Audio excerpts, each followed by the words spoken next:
1974 সালে 7 কেসের মার্ডার কেসের আসামি তিনি আজকে আমাদের এখানে শফিউল আলম প্রধান যিনি ছিলেন, আপনাদের মনে আছে যে শফিউল আলম প্রধান এখন কোথায় আছে? তিনি আজকে বিএনপি খালেদা জিয়ার সাথে আছে। 7 কেসের মার্ডার কেসের প্রধান আসামি ছিল শফিউল আলম, তিনি আজকে কোথায়?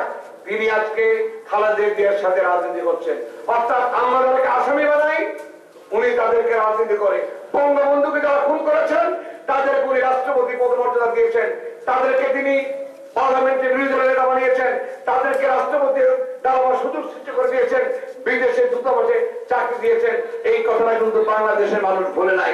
কিন্তু শেখ হাসিনা আর যাই হোক, আপনি যে কাজটি করেছেন শেখ হাসিনা সেই কাজটি করে নাই। যারা অন্যায়ের সাথে জড়িত মনে করেছি ইতিমধ্যে তাদেরকে চাকরিচ্যুত করা হয়েছে এবং তাদের বিরুদ্ধে হাইকোর্ট রায় দিয়েছে, ইনকোয়ারি হচ্ছে। নিশ্চিত থাকেন শেখ হাসিনা রাষ্ট্রীয় ক্ষমতায় তাদের অ্যারেস্ট করার যদি কোনো ভূমিকা তাদের থাকে নিশ্চিত তাদেরকে আইনের আশ্রয় আসবে এবং তাদের বিচার বাংলায় মানিতে হবে। কাজে আজকে যে মারা গেছে সেও আওয়ামী লীগ, আর যিনি মারছেন তিনি আওয়ামী লীগ। আমার ইচ্ছা হয় প্রশ্ন করতে, সাংবাদিক ভাইরা এখানে আছেন, তাহলে পিছনে নেপথ্যের নায়ক কারা?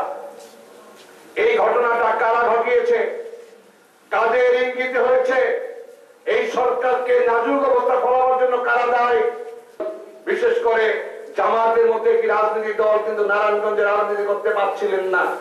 সেই আজকে এক গুলিতে 2 মত। আওয়ামী লীগের 2 জন শীর্ষ নেতা, একজনের দেশ থেকে হয়তো পালিয়ে বেড়াচ্ছেন, আর একজনে মারা গেছেন। রাস্তা কিন্তু পরিষ্কার বিএনপি জামাতের। ওই গিয়াস এখন এখানকার ছোট নেতা, যিনি বিএনপির একসময় এমপি ছিলেন, জাতীয় পার্টির এমপি ছিলেন। ভাই আজকে আমাকে বলতে হবে ঘটনা তদন্ত হচ্ছে, কোর্ট থেকে কি হচ্ছে এই মুহূর্তে বলা যাবে।